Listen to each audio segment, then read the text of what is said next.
வணக்கம், உண்மை செய்திகளுக்கு உங்களை வரவேற்கிறோம். விஸ்வகர்மா ஜெயந்தி விழாவை முன்னிட்டு நெல்லை மேலப்பாளையம் குறிச்சி நேதாஜி ரோட்டில் பிள்ளையார் பஸ் ஸ்டாப்பில் ஏகபரம்பொருள் தெய்வலோக சிற்பி ஐந்தொழில் தந்த தெய்வ ஸ்ரீ விஸ்வகர்மா ஜெயந்தி ஆராதனை திருவிழா வெகு சிறப்பாக நடைபெற்றது. 17/9/2025 தேதியன்று காலை 10 மணிக்கு சிறப்பு அலங்காரத்துடன் பூஜை நடைபெற்றது. பிறகு ஐவர்ண கொடியேற்றுதல் நிகழ்ச்சி நடைபெற்றது. இதில் ஏராளமான பொதுமக்கள் கலந்து கொண்டனர். கலந்து கொண்ட அனைவருக்கும் அன்னதானம் வழங்கப்பட்டது. விழா ஏற்பாடுகளை மேலப்பாளையம் குறிச்சி விஸ்வகர்மா இளைஞரணி மற்றும் மேலப்பாளையம் குறிச்சி விஸ்வகர்மா சமுதாய மக்கள் செய்திருந்தார்கள்.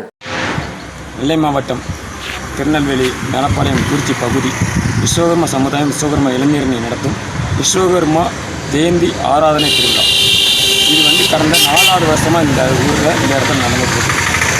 இந்த வருஷம் கரெக்டாக 9:45 10:45 நம்ம சுவாமியோட அலங்கார கண்சிறப்பு தீபாவளி, மதியம் 12 மணிக்கு அன்னதானம், கொடியேற்றம், ஐவண்ண கொடியேற்றம் ஏற்றி மதியம் 12 மணிக்கு அன்னதானம் கொடுத்து மக்களுக்கு அன்னதானம் கொடுத்துருக்கோம். இந்த விழாவோட ஏற்பாடு குறிச்சி வாழ் விஸ்வகர்மா சமுதாயம் மற்றும் விஸ்வகர்மா இளைஞரணி பேரவை எல்லாரும் சேர்ந்து ஒன்றிணைந்து ஊர் மக்களும் சேர்ந்து ஒரு விழா. இது மென்மேலும் எங்கள் ஐந்தொழில் தந்த எங்கள் தெய்வத்துக்கு கொடுக்கக்கூடிய எங்களுடைய நன்றி கடன் நாங்கள் செலுத்துகிறோம். இது நடத்துகிற பொதுவாகவே விஸ்வகர்மா இளைஞரணி பண்ணுறோம். இதில் மெயினான இசைக்கு பண்ணசாரி சமுதாயத்தில் விஸ்வகர்மா ஜெயந்தி 4 வருஷமாக பண்ணிட்டு இருக்கோம். இது தொடர்ந்து நடைபெற பணிகளாக பண்ணிட்டு இருக்கோம். இன்றைக்கி கட்சி சார்பு நிறைய பேர் மாலை சொல்லியிருக்காங்க. இது கூட இது மாதிரி நிறைய வரதுக்கு வாய்ப்பு வாழ்த்துக்கள். நம்மளை விஸ்வகர்மா சமுதாயத்தில் பொருளாதாரம் இருக்குது. Very good.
ஃபார் வாட்சிங் உண்மை செய்திகள்.